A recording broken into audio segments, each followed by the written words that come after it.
Hey, hello everyone. Once again, welcome back to my channel Bright Crafting World. So students, I hope आप सभी लोग ठीक होंगे और आपकी पढ़ाई भी बहुत अच्छे से चल रही होगी। बाकी जो भी मैंने पिछली वीडियोस में आपको बताया है चैप्टर के बारे में, उसका आप रिवीजन भी कर रहे होंगे, नोट्स भी आपने बना लिए होंगे। जिन बच्चों ने अभी तक नोट्स नहीं बनाए हैं वो जल्दी से बना लीजिएगा नोट्स, क्योंकि ये चैप्टर्स बोर्ड के एग्ज़ाम में आने ही आने हैं। तो ये चैप्टर्स हमारे लिए बहुत इंपॉर्टेंट है, जिसको हमें समझना बहुत ज़रूरी है। बाकी आगे आज के सेशन में हम एक इम्पॉर्टेंट टॉपिक लेके आए हैं आपके लिए, जो है खेल यानी कि गेम्स। पिछले वीडियो में मैंने आपको बताया था खेल कूद की भूमिका शिशु के जीवन में, बच्चे के जीवन में, और इस वीडियो में हम समझेंगे कि खेल क्या है, यानी कि गेम्स क्या होते हैं, गेम्स की परिभाषा क्या होती है, किस किस तरीके से हम गेम खेल सकते हैं, या गेम की विशेषताएं क्या होती हैं। तो इन सब टॉपिक के बारे में हम यहाँ पर चर्चा करने वाले हैं।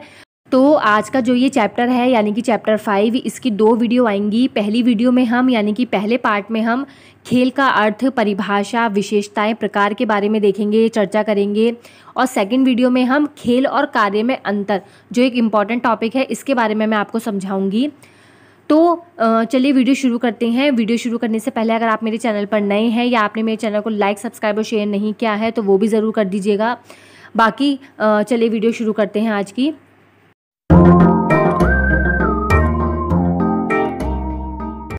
तो आज हम चैप्टर 5 यानी कि खेल के बारे में यहाँ पर डिस्कस करने वाले हैं कि खेल किसे कहते हैं।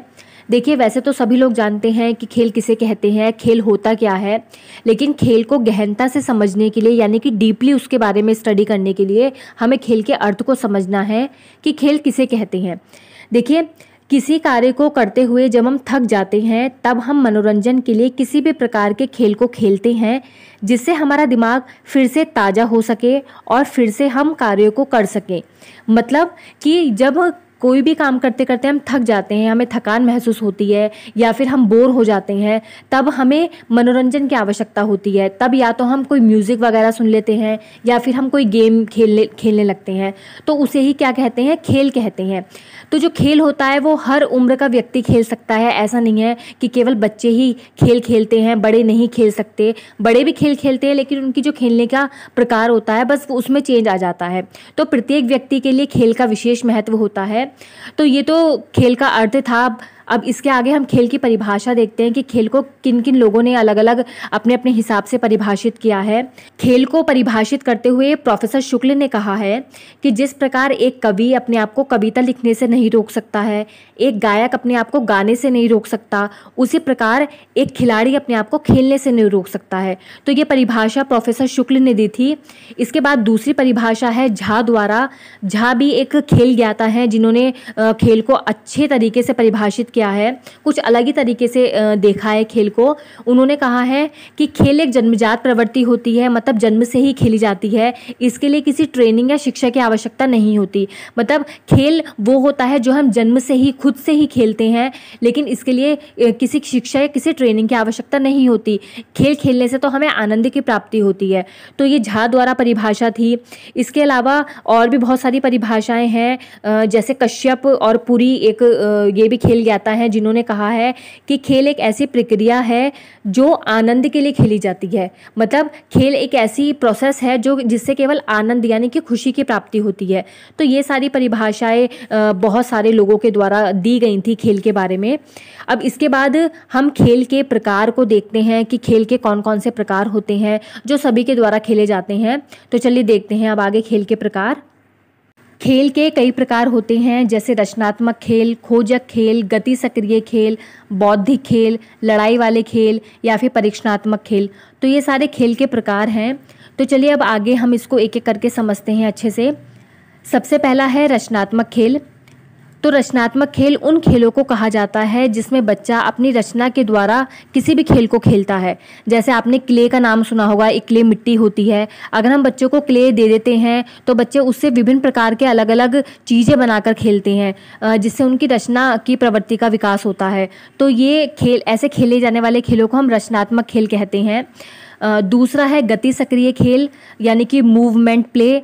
जिन खेलों में बच्चों की गतियों का यूज़ होता है, शारीरिक गति लगती है, उसको हम क्या कहते हैं, उसको हम गति सक्रिय खेल कहते हैं।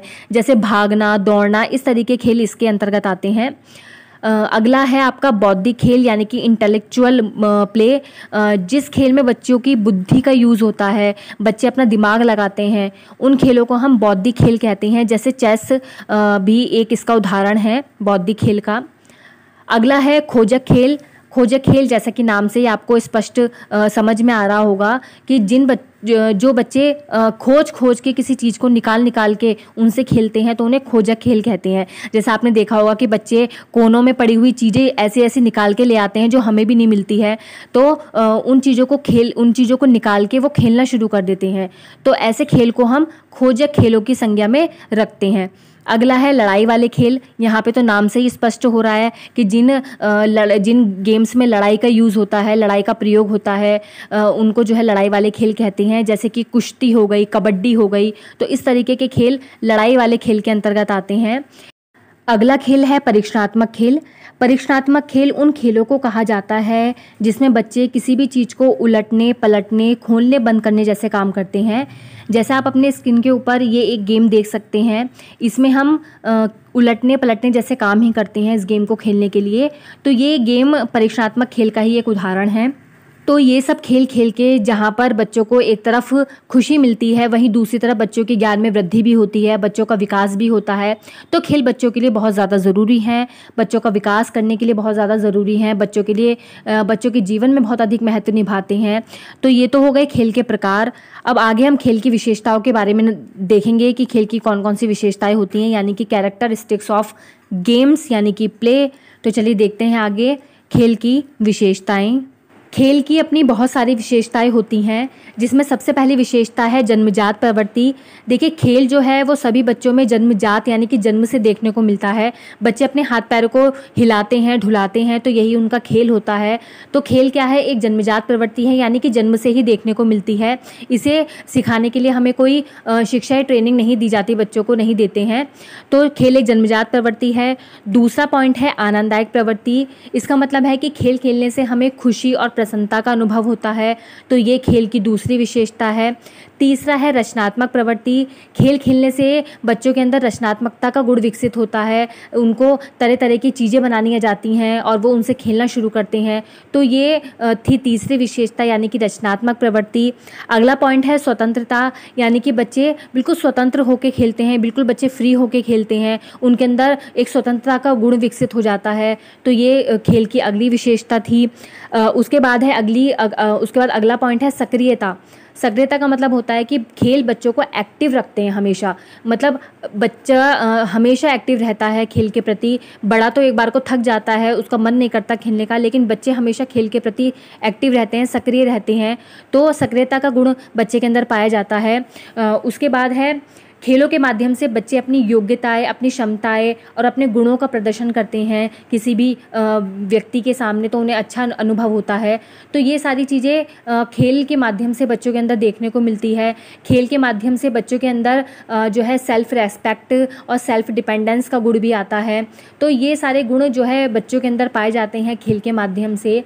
तो ये तो थी खेल की विशेषताएं जो मैंने आपको यहाँ पर बताई। बाकी अब आगे लास्ट पॉइंट हमारा रह गया है खेल की आवश्यकता या महत्व, यानी कि खेल हमारे लिए क्यों ज़रूरी है, हमें खेल क्यों खेलने चाहिए।